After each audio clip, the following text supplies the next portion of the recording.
Wow. Wow. Is this microphone working?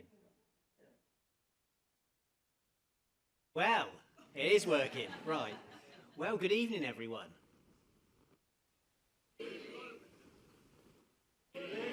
This is what I want. I want a nice, lively audience. Absolutely, this is fantastic. How full this lecture theatre is today. I'm going to take a photograph. This is just absolutely amazing to see so many of you here tonight. Ready? Smile. If you don't want to be in it, do your shoelaces up now.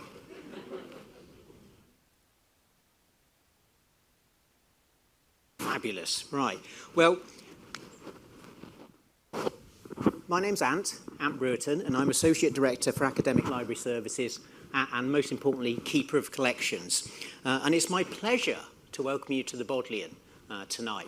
Now, sadly, Richard Ovenden, Bodleian's librarian, who hoped to be here, Richard's ill today, so he can't be here. So I'm standing in for him, but I like gigs like this. This is a really, really good gig. So thank you for coming along tonight. In his email to me this morning, which was quite groggy, he did say how he was really missed coming along tonight and how sorry he was not to be here tonight. But despite that, we have a lovely group of speakers, and I'll introduce them in turn this evening. But first off, Richard's not here, but he has sent me a speech to read out. So I'm going to read it out and try to read it out in the spirit of Richard. So this is Richard. Ladies and gentlemen, I have succumbed to the winter bug that appears to be all the rage in Oxford at the moment, and I'm in no state to circulate with Tolkienists or indeed any other part of civilised society. I'm devastated not to be with you this evening in person, but I will very much be with you in spirit. Here is what I was planning to say. It is a great pleasure to welcome you to the Bodleian this evening to both commemorate and celebrate the centenary of the birth of Christopher Tolkien, which will take place later this week on the 21st of November. The Bodleian is especially proud to host this event, and we have enjoyed a very long association with the Tolkien family, and with Christopher in particular. This association began, and I had to check this, 111 years ago, this month, when Christopher's father was first admitted as a reader into the Bodleian. This next bit is typical of Richard. I'm not sure when Christopher first visited the Bodleian as a reader, but he spoke to me fondly about the advantage of the White Horse Public House as a place to meet with his father, as it was closest to the Bodleian, where he and his father would both work in the early 1940s, while he was an undergraduate and his father the Rawlinson Bosworth Professor of Anglo-Saxon. Christopher used the Bodleian and the English Faculty Library regularly during his own academic career in Oxford in the 1950s, 60s and 70s, honing his own scholarship on early medieval literature. In the 1970s, working with my predecessor, David Vasey, he made the first of many deposits of his father's papers in the Bodleian, of which a large number later became gifts. This process would herald almost 50 years of collaboration with the library, connected specifically to The Great Matter, his magisterial editing of his father's unpublished work, or at least those works which were unpublished at JRR Tolkien's death in 1973. I had both the great pleasure and great privilege to know Christopher for many years during my time as Keeper of Special Collections, Deputy Librarian, and then as Bodleian's Librarian. My regular visits to see Christopher and Bailey in Provence will be treasured memories for the rest of my life. It has been many years since Christopher last visited Oxford, and the conversations we had in France were extraordinary in many ways, not least because his recollections of the city and the university were astonishingly sharp, albeit of a place that was much changed since the last time he was there. Our conversations were therefore a kind of time travel, taking us back to a time when Oxford was much smaller, had fewer tourists, less traffic, and where the older buildings were not jostling for place with the new.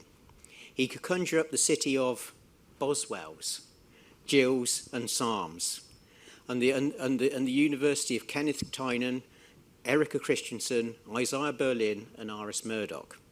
He would recall with intensity walking to Sunday Mass with his family from Northmoor Road, joining meetings of the Inklings or taking his own viva, and also the tedium of the new college governing bodies meetings.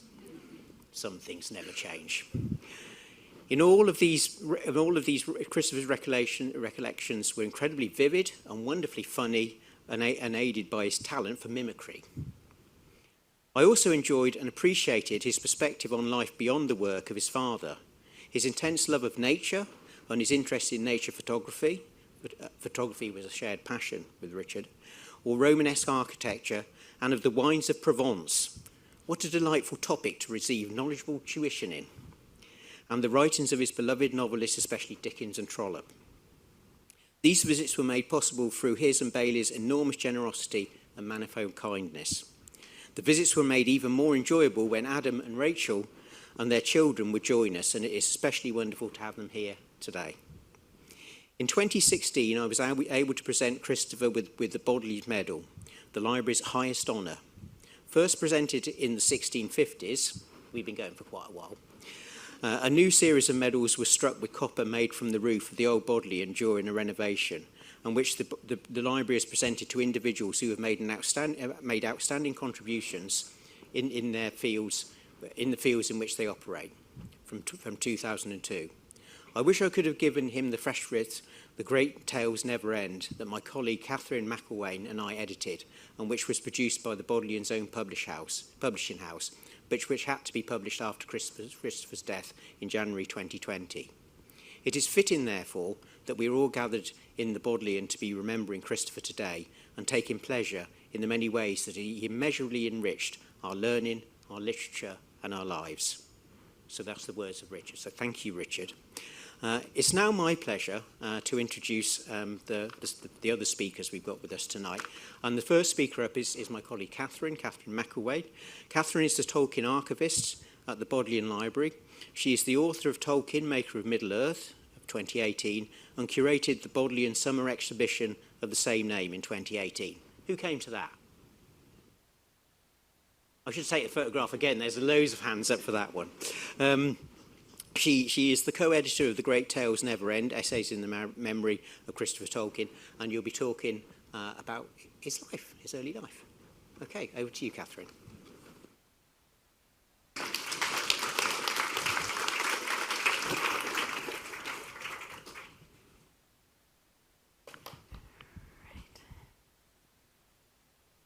Hello, everybody.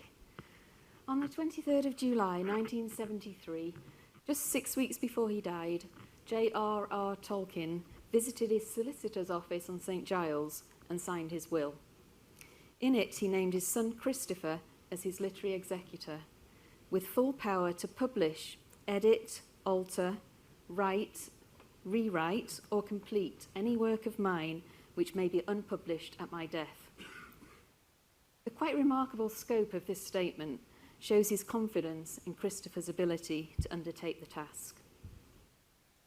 Over the years, his father described Christopher as my chief critic and collaborator, my amanuensis, my real primary audience, and my ablest and fieriest son. Rayner Unwin, who was publisher to both father and son, summed up their literary relationship when he said, one man's imaginative genius had had the benefit of 2 lifetimes' work. And indeed, we tend to think of Christopher's accomplishments in terms of his work as a literary executor. But this was, in fact, just the second half of his life.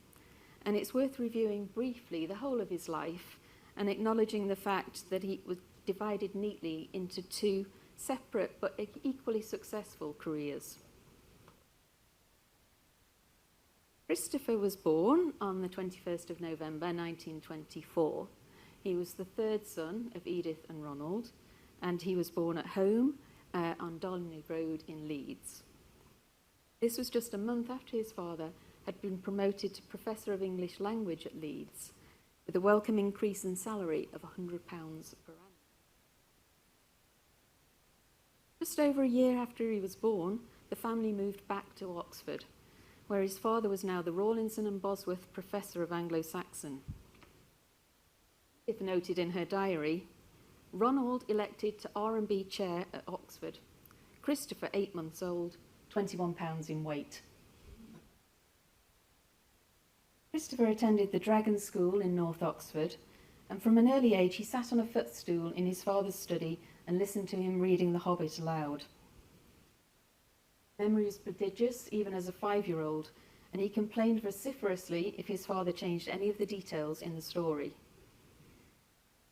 The Dragon School was cut short when he was admitted to hospital with appendicitis, aged 12. He spent a number of weeks recuperating in a nursing home and then spent the remainder of that summer term at home.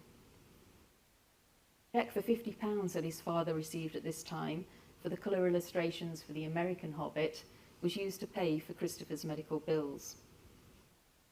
In June, he sat his exams at home, but he did so well that he was offered a scholarship at the Oratory School. So in September 1937, as The Hobbit was published, Christopher followed his 2 older brothers to the Oratory, a boarding school for boys near Reading. He was sufficiently advanced academically that he started there a year early. However, he came home from his first unhappy term at school with a serious heart condition, and he was virtually an invalid at home for the next 3 years, where it was feared he might die. This must have been incredibly frustrating for a young teenager, but it did mean that he was especially close to his father as he was growing up.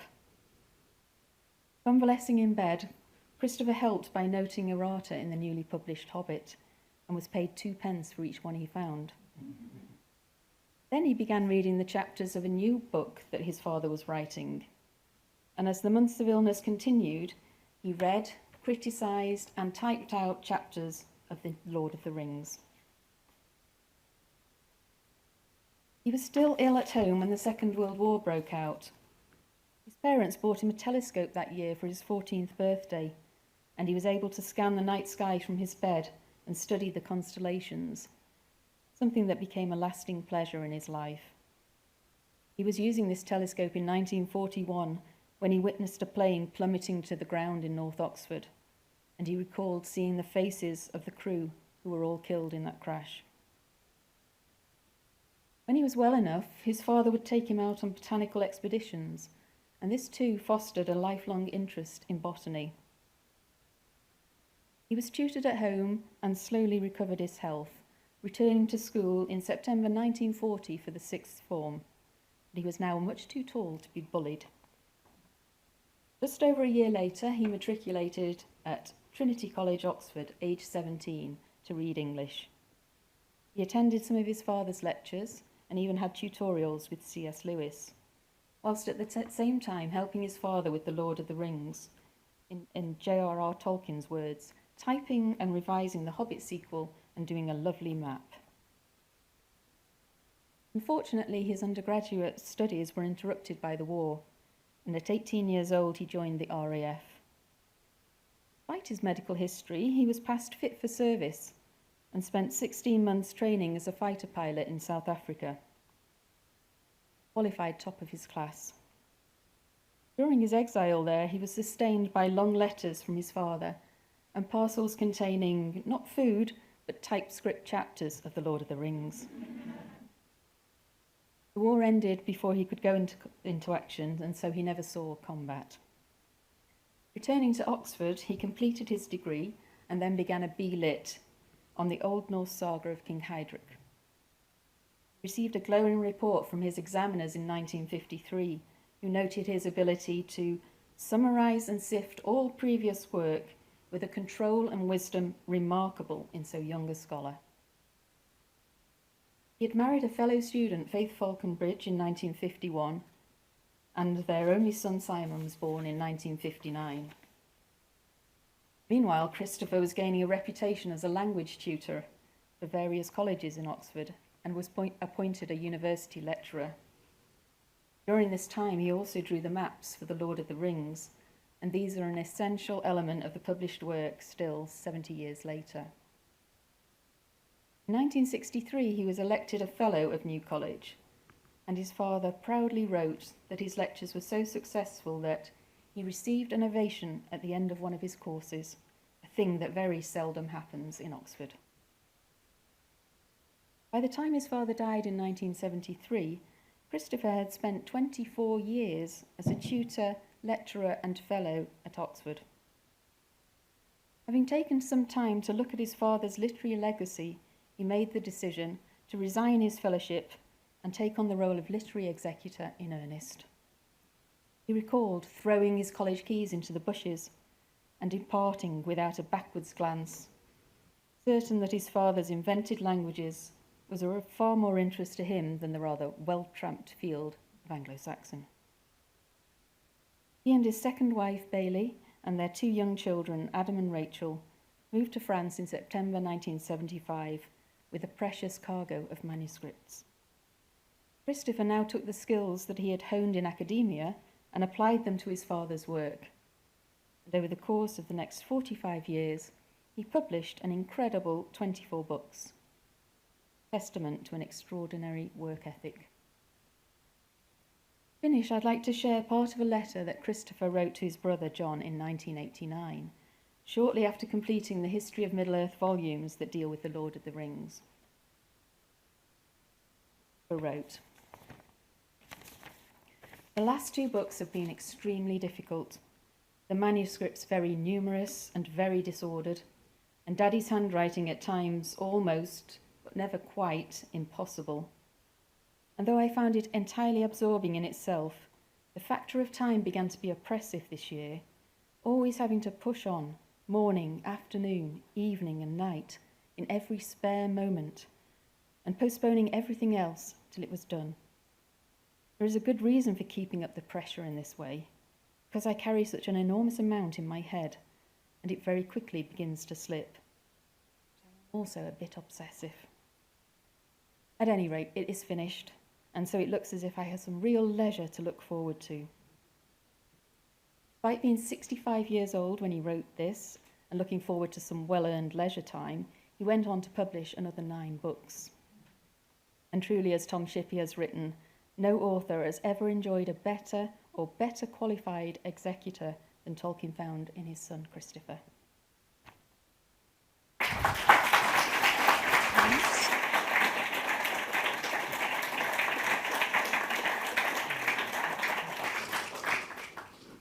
Thank you, Catherine. And nice mention of the maps. And just to point out that there's a display case just outside when you leave here, which has got some lovely artefacts, including a very wonderful map that was drawn by Christopher. It's my privilege to now welcome Bailey Tolkien. Bailey has a BA from the University of Manitoba and an MA from Oxford. She married Christopher in 1967 and edited JRR Tolkien's Letters from Father Christmas in 1976, available in all good bookshops at the moment. She is the director of the Tolkien estate and a trustee of the Tolkien Trust, as well as Christopher's literary executor and trustee of his estate. And she's also got some fabulous slides she's going to show.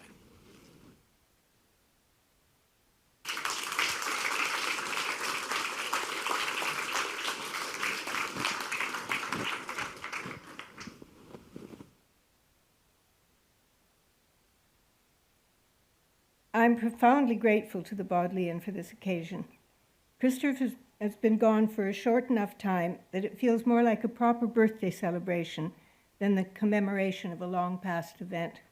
I'm only sorry that Richard isn't here, and that's really bad luck. This memoir is adapted from my preface to a digital book in honor of Christopher to be published online on November 21st, which is his birthday. Its editor, Sorbonne professor Vincent Ferret, whom Christopher named advisor to his literary executors, is unable to be here tonight, but sends his greetings. Christopher's Worlds. I was 22 and Christopher 39 when we met in 1964 at a party in Oxford at the home of Sir Isaiah Berlin. That year, though a language dawn, Christopher was standing in for Neville Coghill and so lecturing on Chaucer's Canterbury Tales, which was considered as literature. I was attending those lectures and recognized him as he entered the room. as I insisted I should tell him so. "Hello, I go to your lectures," I said. "I'm sorry for you," he replied. And we began a conversation that defied our hostess's attempts to separate us and was to carry on for 56 years.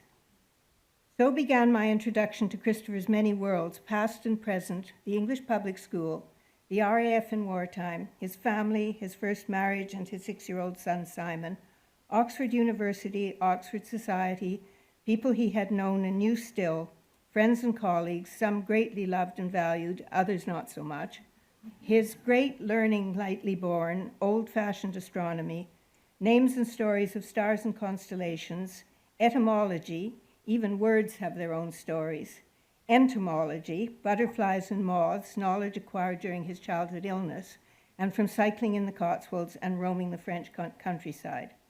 And of course, the world invented by his father. I knew of JRR Tolkien only as Professor of Anglo-Saxon, but I became his secretary, helping with the fan mail that prevented him finishing the Silmarillion. I read The Lord of the Rings 6 times, proofread Christopher's edition of the Silmarillion, and edited the letters from Father Christmas for publication. Of the board of the Tolkien estate, I am now the oldest member. Christopher and I shared the social and domestic sides of life, but his working style was solitary. He would start with pen and paper, then turn to very fast typing with only 3 fingers. When ribbons for his old typewriter got hard to find, the children helped him to embark on a love-hate relationship with the computer. Never the internet. The device was purely a word processor, but he produced impeccable typescripts for the ever-grateful printers. He was far from an effete intellectual. He shared his father's contempt for the machine, yet had been a top-rated fighter pilot, was an excellent driver, wielded a drill and a chainsaw, cut wood, maintained dry stone walls outdoors, painted and papered walls indoors, made incredible mashed potatoes with 50% butter, loved lighting fires in fireplaces and bonfires to dispose of the cuttings of a huge débroussailleuse with which he looked after the land around our house in France. As an academic, his lectures on the Norse sagas attracted large audiences, even from non-literary faculties. He was devoted to his pupils, but was not collegiate. College meetings bored him, and he greatly preferred dinner at home to dining in hall. Fittingly, however, he served on the college garden and wine committees. Once he'd resigned and was working at home, he seemed to have time for everything. We always traveled during school holidays. He was a bon vivant, loved to eat in restaurants and have visitors to the house. He was never idle, nor minded being interrupted. He was hands-on and great fun when the children were little, ever loving his husband and father, a deep friend, and an inveterate letter writer. And I still marvel now when I contemplate all he accomplished. In the late 1960s, he took up photography. His subjects were mostly natural history, flowers, moths, butterflies, fungi, and also Romanesque churches, landscapes, and people. His skill was formidable. He'd capture a subject in its milieu and convey its special qualities. The mimetism frequent among moths, and orchids known as pseudocopulatory, such as the bee orchid, that have evolved to attract the insects they need in order to reproduce. After 40 years, he stopped taking pictures because he said digital cameras made everyone a good photographer. But he continued to take pleasure in viewing his slides with a small handheld viewer, sorting and indexing them, so his collection, 17,000 strong, is accessible, and a small selection is included in that digital book. Christopher's manner of sharing his immense learning was such that I came to think I possessed some of the knowledge. And it was only after his death that I realized it was just that he was always there to provide it. He knew the names of all the flowers, and walks in the woods with him felt like walking in the Garden of Eden with Adam as he named the plants. In the 1950s, he and his first wife drove an old Morris Traveller through France and Italy, camping in fields without even a tent. From 1965, we went to France once or twice a year, staying in cheap hotels, an upgrade for my sake from sleeping in fields. Braced upright on the floor of the car was always a teapot of water to hold flowering plants gathered along the way, to be identified and noted down after dinner, often late into the night, under a hanging light bulb in the hotel bedrooms. We married in 1967, and with a wedding gift from his father, we bought and renovated an old farmhouse on the edge of West Hannay. Favorite outings were to Wayland Smithy, Whiteham Wood, and to Norman Churches, and to Coombe Quarry, where Christopher knew the rare bee orchids could still be found. Often, with Eric Christensen, we hunted for mushrooms. Christopher would identify them, Eric would paint them, I would cook them, and we'd all eat them. From 1969, we traveled in France with small children, but the teapot and identification and recording in elegant handwriting in ever-growing notebooks continued. Our itineraries were determined by green and red Michelin guides and the Zodiac books on Romanesque churches, published by the monks of l'Abbé de la Pierre qui Vire. We went also to Italy, Spain, Ireland, Israel, and North America, and spent summers in the Manitoba forest. That was my world, but it was through Christopher that I came to appreciate it. We were in Perigord with the 3 children on September 2nd, 1973, when Christopher's father died, and we dashed back to Oxford for the funeral. Soon afterwards, a huge heap of papers, box files, and books landed on the floor of our living room. The rooms in Merton, where JRT had lived since Edith's death, were earmarked for a new tenant, and no time was accorded for sorting in situ.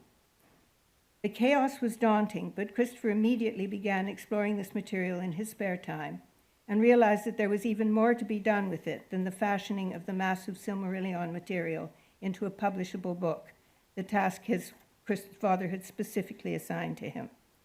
He decided to resign his Oxford fellowship. Reactions were mixed, and we thought we would be like ghosts if we stayed in Oxford. We wanted a more egalitarian educational experience for our children, and we loved the idea of living in Provence. We had spent the 1968 summer term on sabbatical in Provence, where some wag said Christopher was researching the total absence of Viking remains. We experienced the turmoil of May 68, which we fancied gave us an impression of the real France and French, and what it would be like to live there for real. So despite many unknowns and the equivalent of his Don's salary allocated temporarily by the Tolkien estate, we decided to emigrate to France. Simon was 15 and at boarding school, but would join us during vacations. In 1974, we bought a house in the middle of a village and launched our first French house renovation adventure. I flew out to inspect the work in June 1975 on the day England voted to join the EU. At the beginning of September, having sold our English house and fought through the still pre-EU bureaucratic formalities of emigrating to France, we packed the 2 little children and Christopher's working materials into our new left-hand drive Peugeot and drove south to meet the movers with the rest of our belongings. Christopher had food poisoning and the house was far from ready, but we were on time for the children to take part in la rentrée des écoles. As parents of children in the village school, we were completely accepted by the villagers, and we came to feel completely at home. We loved village life, but in the mid-1980s, we moved to Aix-en-Provence for Adam and Rachel to attend a lycée. We tried to adapt to city life, but the country beckoned. A lengthy search led us to an olive farm on a former Templar domain near the foothills of the Alps, with an old house surrounded by fields and forests, some recently damaged by fire, which became our home in 1987, where Christopher lived and worked until he died in January 2020. Christopher's approach to owning land was to observe, restore, and conserve what was already there. Pines and oaks, 22 species of wild orchids, multitudes of other wildflowers, mushrooms, including truffles, I learned to unearth by tracking a species of fly. He cherished the liquid sound of the scops owl, the unpolluted starry skies, the occasional deer, fox, wild boar, badger, ferret, rabbit, hare, weasel, the lizards and the geckos, the birds and the bats, picking olives in winter to take to the mill, collecting the olive oil, visiting local vineyards, restaurants, and villages. He tended the unruly fields and woods till he got too old to handle the débroussailleuse, adored early July visits to the flora of the alpine meadows of the Dauphiné and the Val d'Aosta, till his former pipe smoker's lungs no longer supported the altitude. He observed with sadness the diminution of moths that came to the lights he would leave on during summer nights in order to collect the specimens gently under a plastic cup, photograph them against a suitable background, and release them. Some of those photographs, too, are included in the collection to be published. After the turn of the century, we hardly left France, but friends, family, and business relations came to us. We were dismayed by Brexit and acquired French nationality in 2016. Adam and Rachel grew up and were educated in France and live there still. Our grandsons were born in Marseille, and I like to think that we founded a French branch of the Tolkien family. It's poignant that the last book Christopher published, The Fall of Gondolin, was a story that his father had begun writing in the trenches of the Somme. The world that Christopher created in France was ideal for his work as literary executor and administrator and guardian of his father's legacy, and he loved it. But his devotion to the profoundly English genius and invented world of his father was undiluted. He never really put it aside, but in 1996, age 72, he finished the history of Middle-earth and felt he'd accomplished his life's mission. He resolved to quit smoking his pipe. He made it through unscathed, and so did I, but for a long time he found that he could no longer write. However, it was probably quitting smoking that gave him 20 more years to produce the 3 great tales and the non-Middle-earth medieval editions. Although he never sought celebrity or even personal recognition, the award of the Bodley Medal by Richard Ovenden at a small gathering at our home in 2017 was a high point in his last years.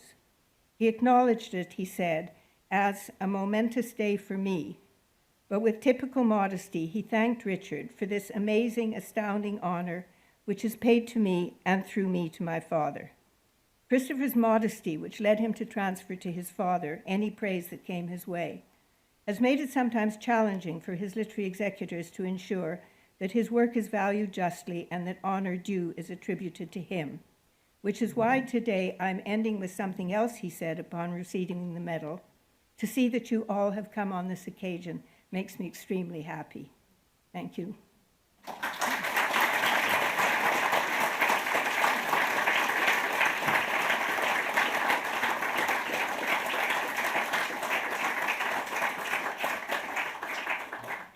Wasn't that brilliant? And also I've written down the recipe for mashed potato. I think that's really, really great recipe for mashed potato. And brandy butter, that was the other. I'm going to have a long life. I really am. So now it's my pleasure to introduce some of my Oxford colleagues here. First up, I've got Simon Horrobin. Simon's Professor of English Language and Literature and Fellow and Tutor in English at Magdalen College, Oxford. His most recent publications include Bagels, Bump and Buses, A Day in the Life of the English Language, which is a fabulous title. Osborne Brokenham's Lives of the Saints, 2020, and C.S. Lewis's Oxford 2024. Sorry.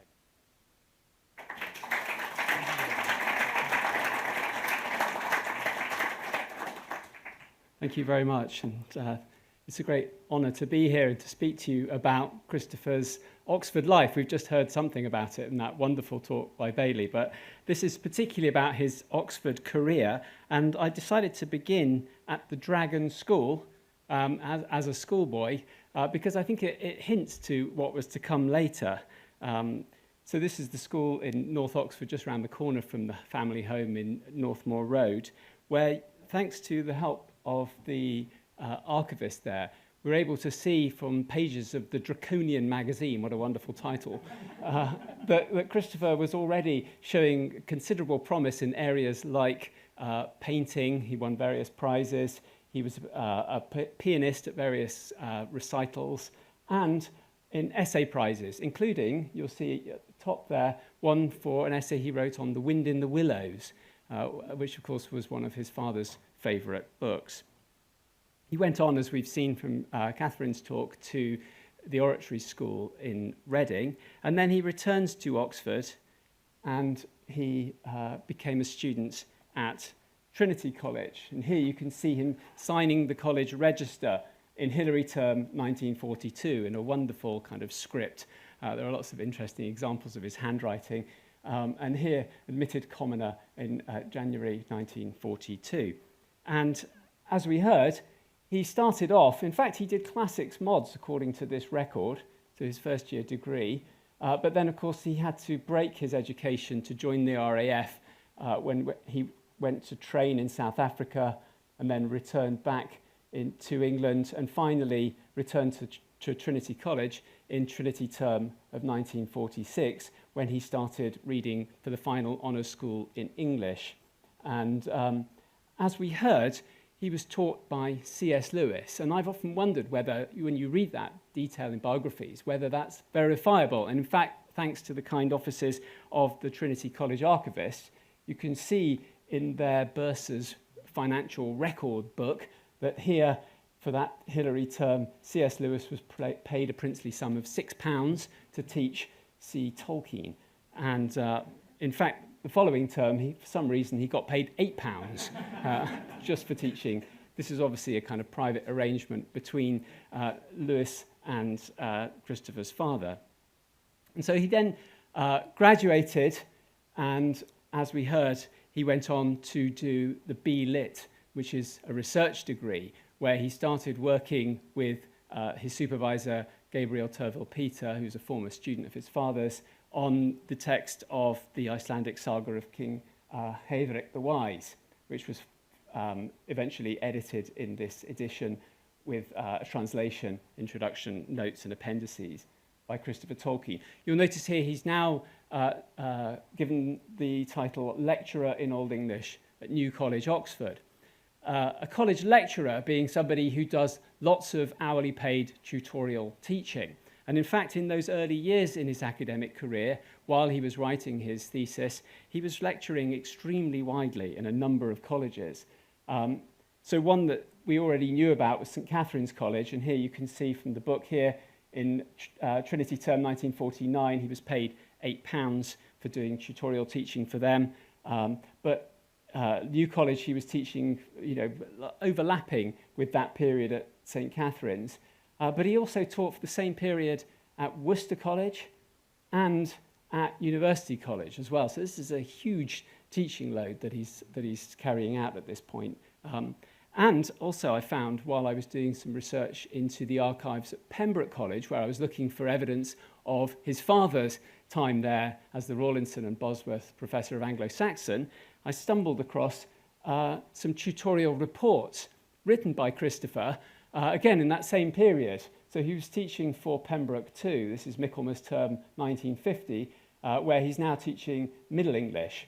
And what he says is, of this poor chap, Mr. C.B. Cases, who came to see him for the first time this term for language tuition, he's rather in arrears, seeing he's only 2 terms left and has not yet been through Hall's Middle English Reader, which is this volume here on early Middle English, nor prepared for paper A4.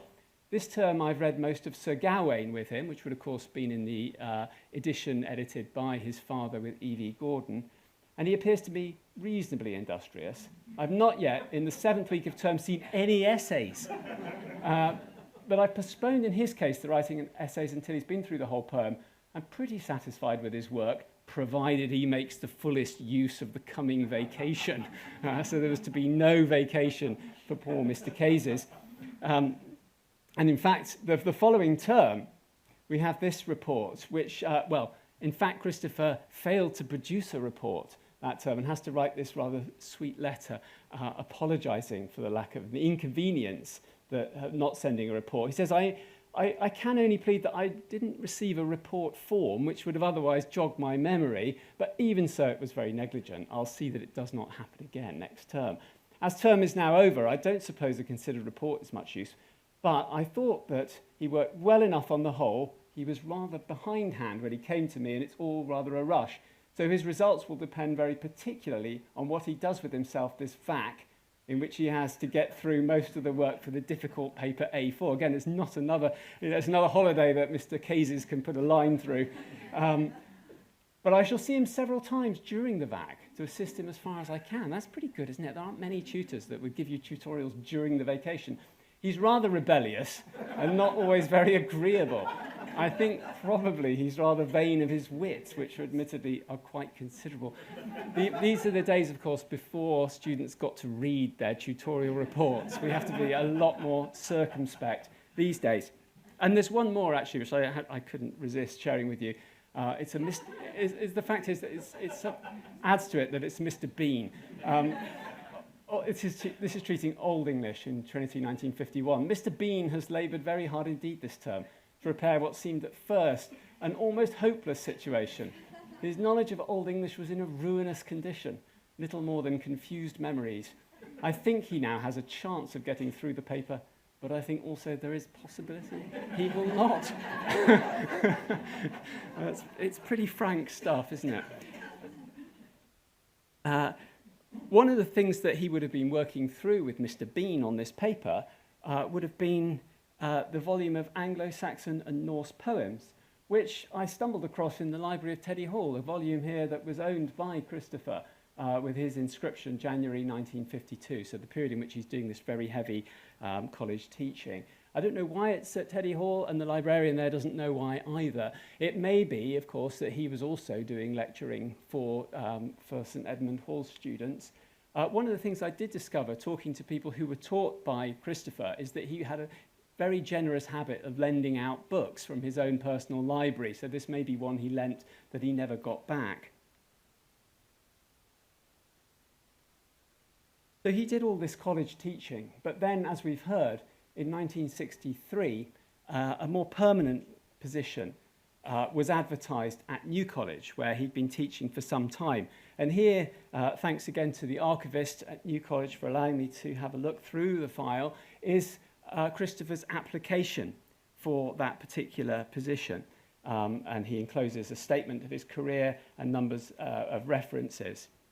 And then, happily, on the left, in October of the same year, he received a letter informing him that he'd been successful. And then here we have his response to that, to the warden. Thank you very much for your letter. I'm deeply pleased to have been elected to a fellowship at New College.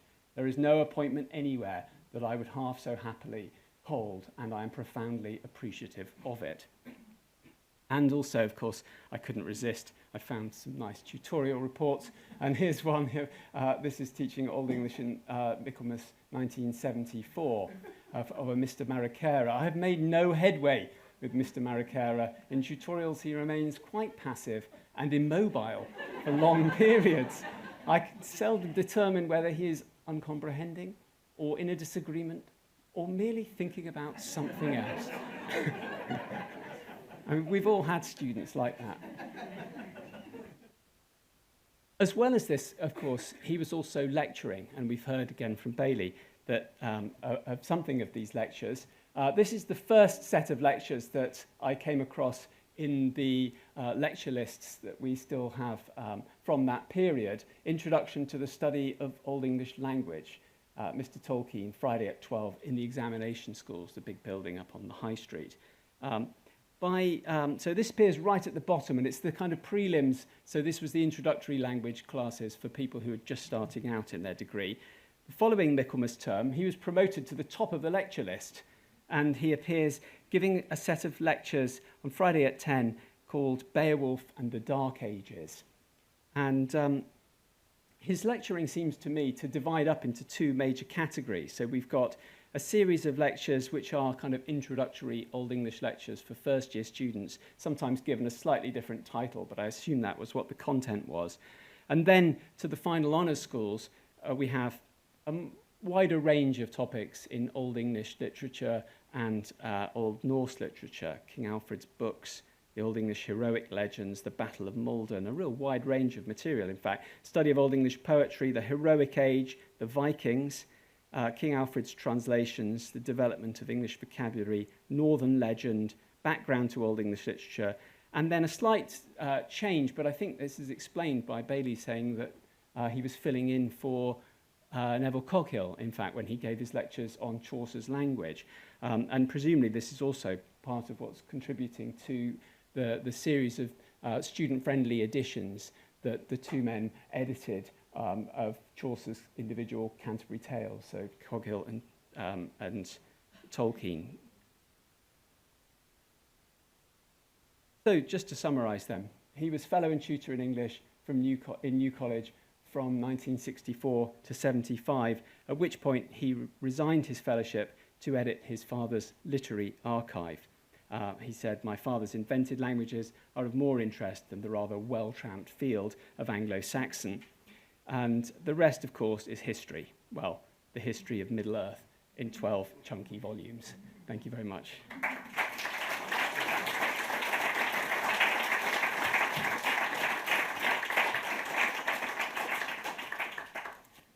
I think I was supposed to be writing notes of something to say at this point, but I was enjoying that far too much. Of course, we don't write tutorial reports like that nowadays. And also, we don't have handwriting like that nowadays. Isn't that beautiful handwriting? Next up, I've got Grace Curie. And Grace has a BA in English Language and Literature and an MPhil in Medieval English from Merton College, and is currently a DPhil candidate writing on Tolkien's Elder Ebba, Norse myth and the Great War, and the writings of the Silmarillion. She is the first doctoral candidate at Oxford to write solely on Tolkien. Fabulous slides, which I'm very envious of, so over to you.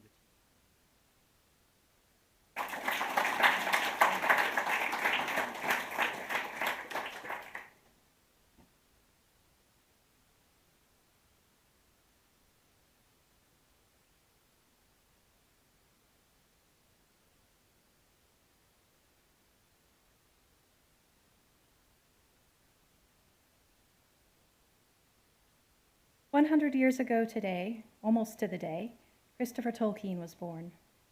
Today we commemorate a life and legacy deeply and poignantly intertwined with those of his father, JRR Tolkien, who reminisced on their imperishable bond in a 1944 letter. "You were so special a gift to me, in a time of sorrow and mental suffering. Your love opening at once, almost as soon as you were born, foretold to me, as it were in spoken words, that I am consoled ever by the certainty that there is no end to this, and certain that we have some special bond to last beyond this life.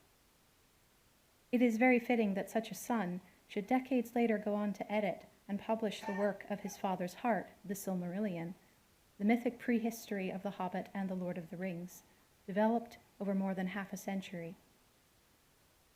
The indomitably intrepid and skilled Christopher embarked on a journey to edit and publish not only the single-volume 1977 work, The Silmarillion, but also the considerable corpus of earlier versions and related texts, including the Book of Lost Tales, composed between 1917 and 1919.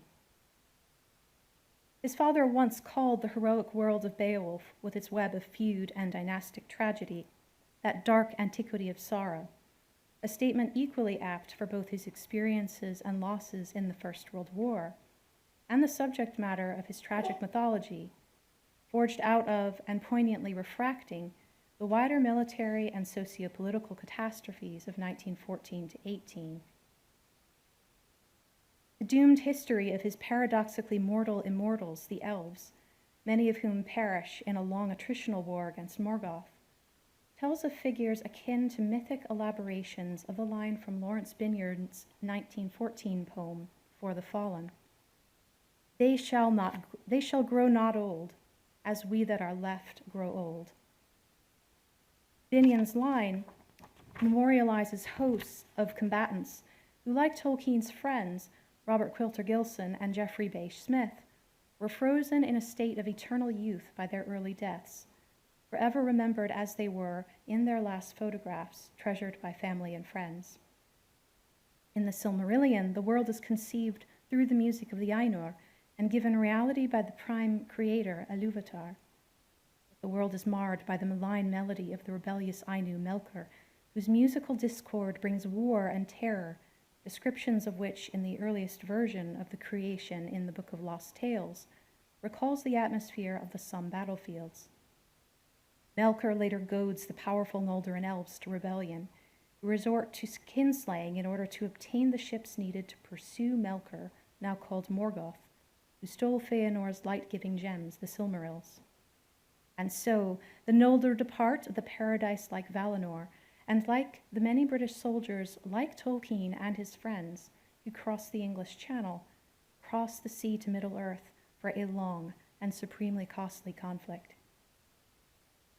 The 1951 fragment of Tuor and the Fall of Gondolin, which Christopher retitles of Tuor and his coming to Gondolin in the Unfinished Tales, the eponymous wandering mortal hero comes upon some of the ruins of this ancient and powerful group of sage warriors, described as a proud people, deathless but doomed, from far beyond the sea. The longer narrative from 1917, Tuor aids the elves, they are called gnomes, of Gondolin in a hopeless battle in which one of the battalions, the House of the Golden Flower, has a chivalric name echoing the sense of Tolkien's 1917 commemorative poem, Companions of the Rose, dedicated to his two fallen friends, G.B. Smith and Robert Gilson, who were both killed in 1916. The House of the Golden Flower, perhaps intentionally, evokes the historical practice of wearing roses, red and yellow, on Minden Day to commemorate the Battle of Minden that took place on August 1st, 1759. Both the predecessor of the Lancashire Fusiliers, the 20th Foot, in which both Tolkien and G.B. Smith served, and Robert Gilson's regiment, the Suffolks, had fought in that battle. Tolkien attended a Minden Day dinner in 1917 after he was invalided back to England from France. He is believed to have composed his poem commemorating Smith and Gilson, Companions of the Rose, that same day. It took a special mind and set of experiences to forge such a history, and an equally special one to reforge the incomplete shards of its late iterations into a readable and publishable form. Compatibility of father and son, both personally and professionally, was based on some key continuities of thought and experience. Both were veterans. JRR Tolkien had served as a signaling officer in the 11th Lancashire Fusiliers in the First World War. His son Christopher was a pilot in the Royal Air Force in the Second World War. The ever-present nearness of death and the beautiful fragility of life and imagination were well understood by both. Therefore, a mythology centering on death and immortality, and the profound metaphysical questions stemming from it, benefited from an author and an editor who could mutually relate to such themes because of their personal experiences in war. In a series of commiserating and confessional letters to Christopher in 1944, the elder Tolkien relates, "I took to escapism, or really transforming experience into another form and symbol with Morgoth and the Orcs and the Eldallier." Other letters from this time have a communal essence. "Now we can only link with this flimsy paper. I wish that it might be written to you in runes beyond the craft of Celebrimbor of Holland, shining like silver, filled with the visions and horizons that open in my mind. Though I have without you no one to speak my thought. I first began to write the history of the gnomes in army huts, crowded, filled with the noise of gramophones. And there you are in the same prison. May you too escape, strengthened." Not long after, he again wrote, "I think if you could begin to write and find your own mode, or even for a start imitate mine, you would find it a great relief. I sense amongst all your pains some merely physical, the desire to express your feeling about good, evil, fair, foul, in some way, to rationalize it and prevent it just festering. In my case, it generated Morgoth and the history of the gnomes."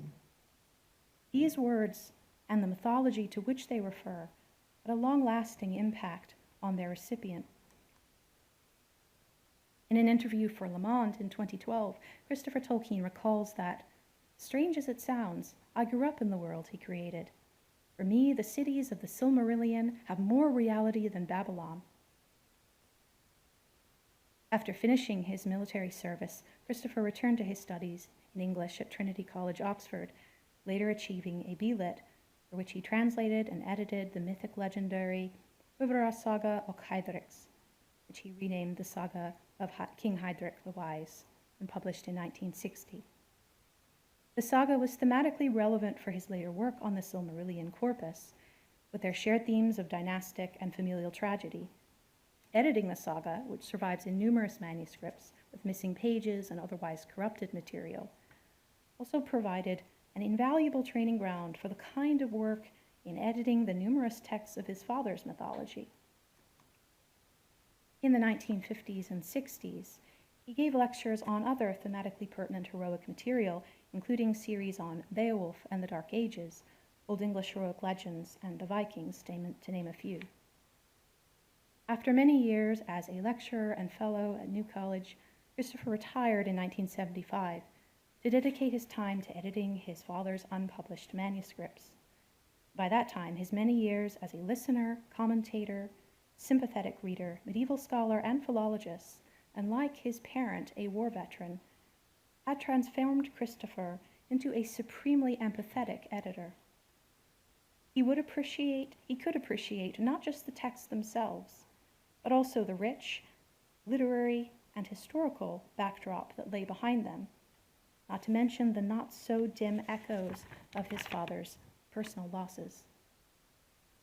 During the last few years of his life, he assisted editors Christina Scull and Wayne Hammond by contributing manuscripts for their collected poems of JRR Tolkien, a cross-period anthology that also includes, for the first time in print, his father's two commemorative poems from the First World War period, Companions of the Rose and GBS.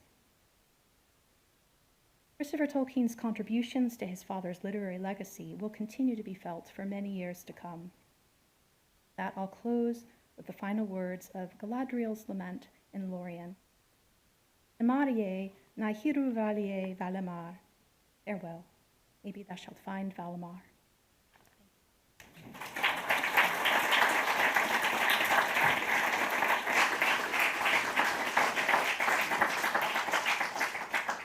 Thank you, Grace. That was really very moving. Now to our final speaker, Giuseppe Bazzini. Giuseppe, or Beppe, is Associate Professor of Latin Language and Literature and a Fellow and Tutor at Corpus Christi. He is the Tolkien editor of the Journal of Inkling Studies, and his forthcoming monograph on Tolkien's theory of imagination will be published by Cambridge University Press in the coming months. Over to you, Beppe.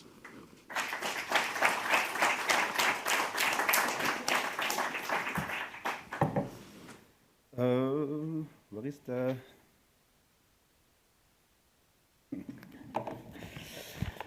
Very good. Okay, so let me start with a quote. So, Frodo, my dear fellow, collect all my notes and papers and take them with you, if you will. We have knocked them things into shape, come back. Of course I'll do it, said Frodo. All great literature is prophetic, as Oscar Wilde used to say. And I think it's not surprising that Frodo's final dialogue with Bilbo in Rivendell so closely anticipates the experience of Christopher when he accepted the lifelong task of knocking into shape his father's notes and papers. We have already heard just now about Christopher's works on the Silmarillion, a monumental achievement for which we can never be grateful enough, which endows, I am a literary critic, so I'm really interested by this, and I think that's something that still needs to be explored, because it endows Tolkien's corpus with a literary sophistication that is, in a way, unique. Christopher's work, however, extended far beyond the Silmarillion, and indeed also encompassed the Lord of the Rings in several different ways. First, Christopher became the first textual critic of the Lord of the Rings. After publishing the Silmarillion and the initial volumes of the history of Middle-earth, Christopher, much like Frodo at the Council of Elrond, realized that he was called to embark on another stage of his journey. And this involved, and I quote, the painstaking decipherment and analysis of the Lord of the Rings manuscripts, a challenging task beset with difficulties which reflected the immense pains that Tolkien's father had bestowed into his literary creation. Christopher's editorial pains culminate in the publication of other 4 volumes that you see here, works of rigorous and meticulous scholarship, which provide unparalleled insights into the creative process of a literary author and the textual history of their work. And in fact, Christopher himself had been part of the textual history, as we heard from Catherine. In the early 40s, he had been hired by his father as an amanuensis to produce clean type versions of the initial chapters of the Hobbit sequence, The Lord of the Rings, and these type drafts would later prove crucial in his father's ongoing creative process. I quote, "What a lot of work you put into the typing, and the chapters written out so beautifully. I wish I still had my amanuensis and critic near at hand." Another important role that Christopher played, and was already mentioned by Catherine, was that of the cartographer. Christopher produced several maps of the Lord of the Rings, which significantly contributed to its renowned air of reality. As we just heard now, it was something that was very much committed, just like his father. And his father will recall later this cartographic work. I had to call in the help of my son, the CT or the CJRT of the modest initials, you see up there on the maps, unaccredited students of Hobbit lore. I had to devote many days adjusting a large map, at which Christopher then worked for 24 hours, 6 a.m. to 6 a.m. without bed, in redrawing just in time. The maps that Tolkien father refers to are the ones you have just seen on the slides, but in fact, these dates to 1953, 1955, and then Christopher made a new one in 1980, but we know that actually he started to draft a map of the Lord of the Rings in 1943. And yet he couldn't finish because, as we just heard, he had to leave England to go to South Africa. And Christopher's departure to South Africa was a great blow for his father's creative process, as he lamented. My youngest boy was carried off last July in the midst of typing and revising the Hobbit sequel and doing a lovely map. It is now far away and very wretched in the Orange Free State. And this introduces the final and perhaps, in my view, most important role that Christopher played for the Lord of the Rings. That is to say, as we heard before, to use Tolkien's own words, the chief critic and collaborator.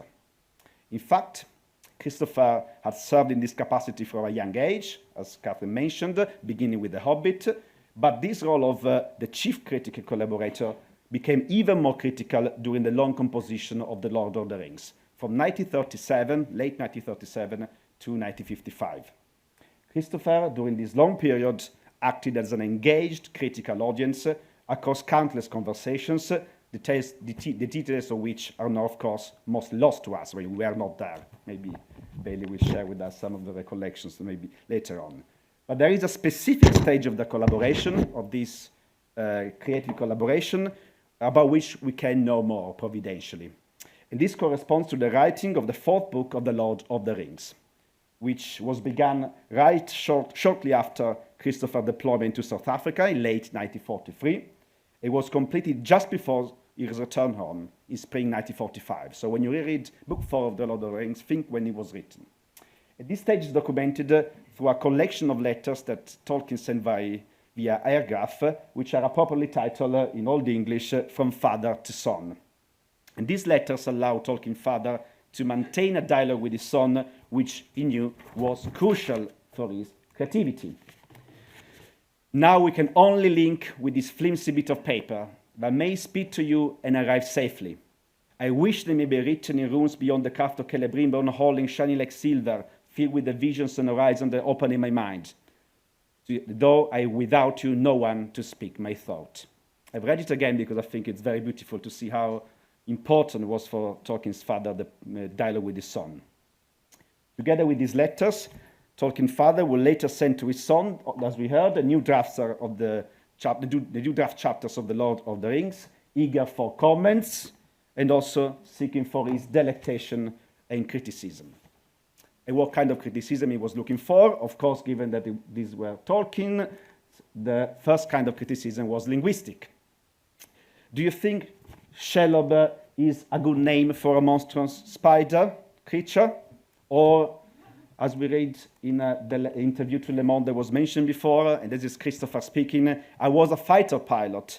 When I landed, I will read a chapter, he says, Christopher says, amused, showing a letter in which his father asked his advice on the formation of a proper noun. And there is one name in particular on which Christopher held strong views, drawing, we may say, on his expertise in Hobbit lore.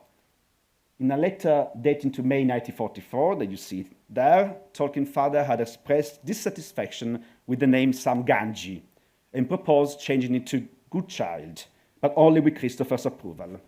And of course, there was no chance, because as Christopher will recall many years later, I replied that I would never wish to see Gamgee changed to Good Child and urged that the name Gamgee was for me the essential expression of the Hobbit peasantry in the slightly comical aspect, deeply important to the whole work. Tolkien eventually yielded, acknowledging some narrative significance, which is also interesting, and concluded, and I quote, "I dare say that all your imagination of the character is now bound up with the name." So we clearly see how Christopher's imagination, and we may say literary preferences, literary needs, were a vital fuel and guidance for Tolkien's creativity. And this becomes even more apparent when we consider Tolkien's situation in early 1944, when Christopher left England for South Africa. This was a period of near creative drought for Tolkien's father. The Lord of the Rings was still very much incomplete, and indeed had been almost untouched for the past 2 years. And that's something that Tolkien's father was very aware. As he wrote in one of the very first letters, you see that's FS, Father to Son 11, one of the very first. "It seems beyond hope that I should do any Hobbit. I do not seem to have any mental energy or invention." And yet, as we follow the threads of this moving correspondence, we can sense how gradually something began to shift. Just a few days later, 27th of March, 3rd of April, Tolkien wrote, "I've started to do some painful work on the chapter which picks up the adventures on the Frodo and Sam again, after almost 2 years." And this painful work continued in the following months while Christopher was away, and Christopher clearly was continuing to play a very crucial role. Tolkien will write a few months later, "I don't think I should write anymore, but for the hope of your seeing it." And just as is happened in Frodo's journey, the content of Book 4, Tolkien gradually finds courage in those fateful months of 1944. And the word hope starts to appear more frequently in his letters, becoming increasingly prevalent as he progresses in writing the new chapters and sends them to his son. "The first lot should have reached you by now. I hope about your birthday. The second should soon come, and I hope this lot will get you early in the new year. I eagerly await your verdict. There try having your chief audience 10,000 miles away." It is thus beautiful to see in these letters how Tolkien's despondency, we are in 1944, despondency about the miseries of the world and his own creative dryness, all this despondency finds hope and inspiration in the literary companionship of his son, thousands of miles away, and yet as close to him as Sam to Frodo on their journey to Mordor. "I'm absolutely dry of any inspiration," he wrote in the summer, "for the Ring, for the Lord of the Rings, and back where I was in the spring. How I miss you on that count alone. This book has come to be more and more addressed to you, so that your opinion matters more than anyone else's." What I also find particularly moving, as well as significant, very significant from a literary point of view, is that how Tolkien's creative experience and the crucial role that Christopher was playing is mirrored in the actual content of the book he was writing, the Book 4 of the Lord of the Rings. As you recall, this book focuses on Frodo and Sam's journey towards Mordor, a painful, slow, and often hopeless journey, and yet unwavering. Christopher himself acknowledged this meta-literary connection, this connection between literature and life, the content of Book 4 and what was happening in their lives in that 1944. Later in his volumes in the History of Middle-earth, he drew parallels between Frodo and Sam's struggles and his father's creative struggles, which in turn will later resonate in Christopher's own editorial struggles. And this is very clear, this quote is very clear, let me read it because I think it's very clear and very beautiful. 45 years later, one can feel it, reading these pages in which he struggled in increasingly impossible handwriting to discover just how Sam and Frodo did in the end get down out of the twisted hills into the horrible lands below. From here to the end of the draft, there are so many bad places and even sheer drops. You see the correspondence with the journey of Frodo and Sam. They shall not attempt to represent the text as it stands. Even Christopher is struggling to decipher his father's manuscripts. There are several others meta-literary connections that can be traced throughout Book 4 of the Lord of the Rings, but of course I don't have time to discuss it. But let me conclude, however, with perhaps the most poignant one, the one that would be explicitly recalled by Christopher several years later. This is Faramir's wishful, and yet prophetic farewell to Frodo. You remember after their encounter at Annun, the window of the West. And Tolkien chose this quote as the epigraph to one of his letters, from father to son. This quote beautifully epitomizes, in my view, in a secondary mode, in a literary code, the essence of Christopher's work for the Lord of the Rings, without which, in many senses, we will not be here today. Spent a morning writing, and we are now in sight of Minas Morgul. Very much love to you, and all my thoughts and prayers. How much I wish to know about your life, about your thoughts, about what you're living. When you return, and that's the quote of Faramir, when you return to the lands of the living, and we retell our tales, sitting by a wall in the sun, laughing at all grief, you shall tell me then.